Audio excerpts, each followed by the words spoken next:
want to leave my girlfriend who was roped. I realize right up front that I'm going to come across as a jerk and I will probably get lots of hate for this, but I'm looking for all points of view.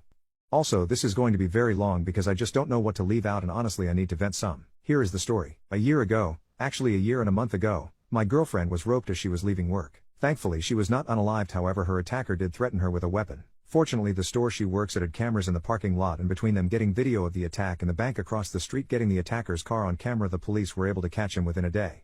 Between the video and DNA testing he did not even contest, he just plead guilty in exchange for not receiving the max. Since there were aggravating circumstances, the weapon, the judge gave him a 20-year sentence, and with time for good behavior he can be out in about 10 years, give or take. I tell you all of that to make it clear that her attacker is no longer a threat. She doesn't have to fear him coming back for her at least for 10 years or so. Obviously this was a very traumatic event in her life, and while I was not a victim per se, it was also very traumatic for me as well.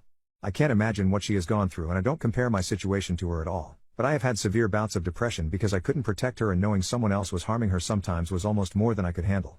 Right after the incident she did not want to see me. I get that, it hurt, but I understood. Her parents picked her up from the hospital and I did not see or hear from her for a week, which I sort of get, but I think I could have gotten a text or something just saying she was okay.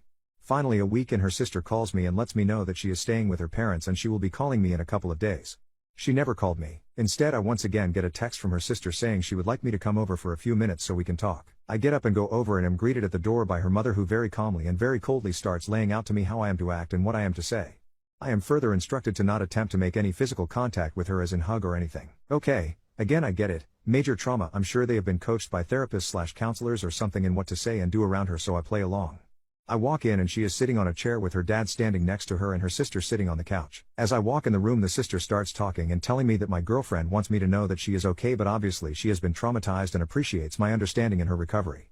She never said one single word to me and barely looked at me. Again, this was right after the event and I'm understanding that this is how it has to be. But honest to God, that entire conversation was just awkward as hell. I leave, go home and attempt to focus on how I can help her. I start Googling how to deal with a rope survivor and what I can expect. She starts going to therapy initially 2 times a week, then after 2 months it goes down to 1 day a week. In the meantime she finally makes contact with me and asks to meet at a coffee shop. I get there and she is already there and waiting. At this point in time they had her so medicated that I was dealing with a zombie for the most part. There was no emotion and she was very methodical in her speech. Basically she wanted to get together that day to tell me that she couldn't go out with me for a while until she got past some issues she was dealing with.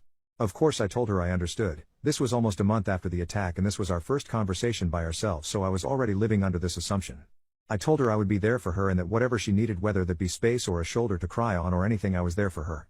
I started to tell her that I loved her and she stopped me. She told me that right now she didn't want to hear that and that I had to respect her wishes. I was once again a little hurt and frankly surprised, but I said whatever she wanted. She starts texting me the next day. Little things, nothing important, but I think it is a big step in getting back to where we were. This goes on for another month and a half. I finally asked her at the month and a half mark if we could meet for dinner. She didn't reply for 2 days and then said that she had to wait for to talk to her therapist. Finally she agrees to this but sets the date for another month away. Now mind you, this is almost 4 months after the attack and so far I've had 1 physical conversation with her in person and 1 bizarre conversation with her and her family.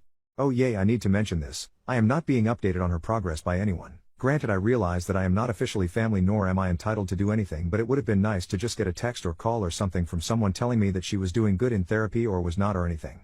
We go out to eat at a small bistro that we ate at all of the time. I met her there and I was waiting for her to show up. After sitting for a half hour waiting, I text to see what was up. I just get a text of on my way. She finally arrives and sits down. I ask her how she has been and she snapped at me and told me to not ask her personal questions. We ate and after dinner I wanted to just sit and talk because I missed the person I had talked to almost every day for the previous 3 years. But when she was done eating she said that she was ready to go home. I asked her if she could stay for just a few minutes to talk, but I could see that she was becoming physically anxious and I did not want to upset her, so I said that I loved her and missed her. She just walked away. She goes back to texting me the next day like nothing had been wrong. We actually start to see each other once a week for lunch and she is getting more and more comfortable with being out, so she sits and talks a while. She has also started a new job which she tells me about. This goes on for another 4 months. I'm happy to see her and all, but honestly I'm very lonely and we have not even so much as held hands. Then one day she doesn't show up for lunch. I text to see if she is okay. No reply. I call her parents to see if they know where she is and to make sure she is okay. I got the runaround from them and by this time I'm starting to get upset because I don't want to know where she was at or anything, I just wanted to know if she was okay. After actually saying that, her mom says, yes she is okay but don't expect to hear from her for a while. Well, that makes me start to thinking she has had a relapse and is in the hospital. But what can I do? All I do is go home and try and take my mind off of it. 2 weeks pass with nothing from anybody. I'm trying my best to be reasonable here, but basically I call her sister and ask if she is still alive or what. She knew I was getting frustrated, so she apologizes, but that her sister told them to specifically not let me talk to her. At this point I break down. I don't know what I've done wrong here. I have not pushed her. I have not tried to get her to be with me in any way other than to just talk to me, and even then I have had very generic conversations so as to not upset her. I then get a text from her asking if I would meet with her at an address I wasn't familiar with, but once I looked it up I determined this was a therapist office.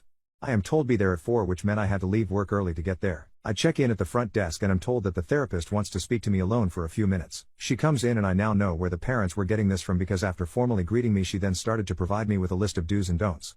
She then told me that my GF wanted to speak to me and had something to tell me. I go in and she is sitting on one chair and I am instructed to sit in the other. She has a box of tissues and has been crying. The therapist tells me that I am here because my girlfriend has something to tell me and that she wanted the safety of therapist office to feel safe.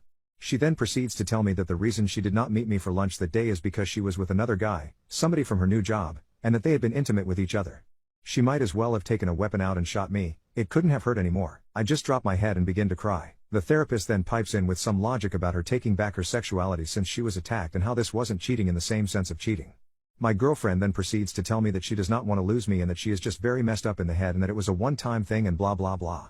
I feel very trapped at that moment. I felt like I was ganged up on, and the more I set the matter I got. I finally just said to her, "You haven't so much as held my hand in the past half year, yet you can go F some guy you met at work while I sit like an idiot waiting for my junior high like date." This of course caused her to go into hysterics and the therapist asked me to leave. I apologized and told her to text me if she wants to keep working this out. I get that text later that day. Now she is all chatty and crap telling me that this was the worst mistake of her life and please talk to her. I tell her that I don't know if I can go on with this but agree to meet her. I flat out tell her right up front when I see her that for me to even consider going forward with this that she has to cut this other guy off, period. She tells me that is impossible because they work together, and I tell her that I'm sorry but I won't even consider it if she is going to see this guy every day.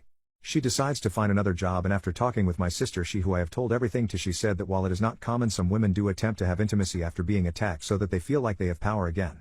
Now why I am not the one who she did this with I have no idea, but I know I feel like I am being punished for something I did not even do. She changes jobs and we go back to our lunches, and I do this twice when I tell her that I am getting a little tired of just meeting for lunch and doing nothing else, so she agrees to come over to watch TV with me.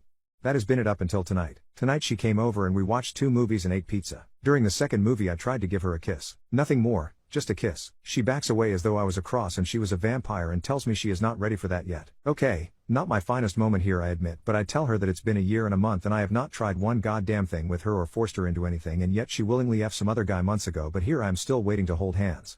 She of course starts crying, but this time I'm not as fast to apologize. I do apologize for the tone of my voice and tell her that I would never try and force her to do anything against her will, but honestly I feel like I have been kept on the outside. I've been cheated on. I don't give two craps what they call it. She willingly had unprotected intimacy with someone else, and I feel like I have done everything to try and be a supportive boyfriend.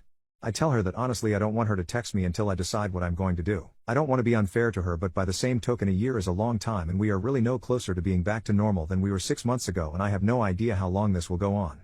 Now here is the part where if you didn't think I was jerk before, you will now. I am just tired of not having intimacy. Look, I certainly understood not trying anything right afterwards and even months afterwards, but it's been over a year and we're not even holding hands, and frankly the fact that she has been with someone else since this incident is unaliving me inside. So I told her that I'm going to think things through and promise to talk with her next week sometime. But as it stands tonight I think I'm done. I love her. I hate the idiot who ruined both of our lives. I know this isn't her fault and I hate that I feel like crap no matter what I do. If I stay I'm going to be resentful, and even if she comes over tomorrow and has intimacy with me it will feel like either pity intimacy or desperation intimacy. But I know ending this will be punishing her for something that isn't her fault either. Advice? My god, this is way too long. TL, Dr. GF was roped over a year ago. In the meantime I have given her space and let her deal with things as she deems fit. We have not been together intimately since the attack. She on the other hand has been with another guy since. I think I'm done but looking for advice.